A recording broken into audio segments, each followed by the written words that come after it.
Kenoticism fails on multiple levels. For example, it undermines the Trinity.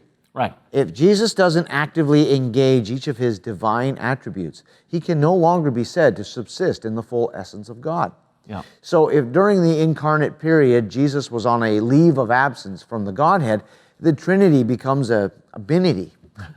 If the Son is deprived of any of those attributes, even temporarily, the three persons of the Trinity cannot be said to be of the same substance. Right. So kenoticism destroys the nature of God. Right, yeah. Another problem with kenoticism is that if Christ surrendered his divine consciousness, then the personal continuity between the pre-existent Son and the incarnate Christ is undermined.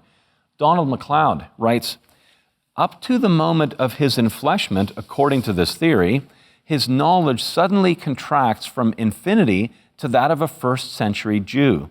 That represents a degree of amnesia to which there can be no parallel. He forgot virtually everything he knew.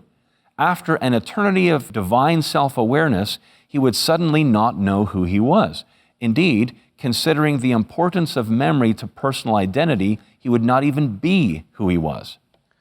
And that doesn't fit the biblical data. No, it doesn't. Jesus was aware of his deity. Yes. John 17, verse 5 says, "And now, Father, glorify me in your own presence with the glory that I had with you before the world existed." John 8:58, "Before Abraham was, I am." John 10:30, "I and the Father are one."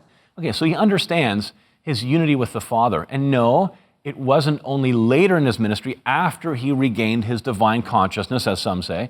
Luke 2:49 records that when he was 12 years old, he said, "Don't you know I had to be in my Father's house?" My Father, not our Father. So, The Jews understood that Jesus claimed to be God, and they were ready to kill him for that. That's right. For example, John 5:18 records that the Jews wanted to kill him because not only was he breaking the Sabbath, but he was even calling God his own Father, making himself equal with God. that's right. Same thing in John 8:58. He identifies himself as the I am. And in the next verse, the Jews again pick up stones to kill him.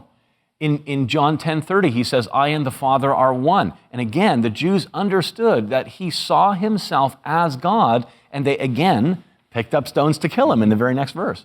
And he not only knew who he was, Scripture presents Christ as exercising the same divine attributes that kenoticism claims he must have laid aside. Right, yeah. Omniscience, omnipotence, and omnipresence. Let's focus on omniscience. In Luke 5, when Jesus heals the paralytic, he reads the Pharisees' minds.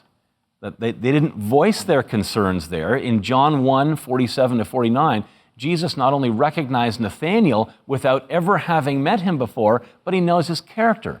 And Nathanael responds appropriately. "You are the Son of God," he says.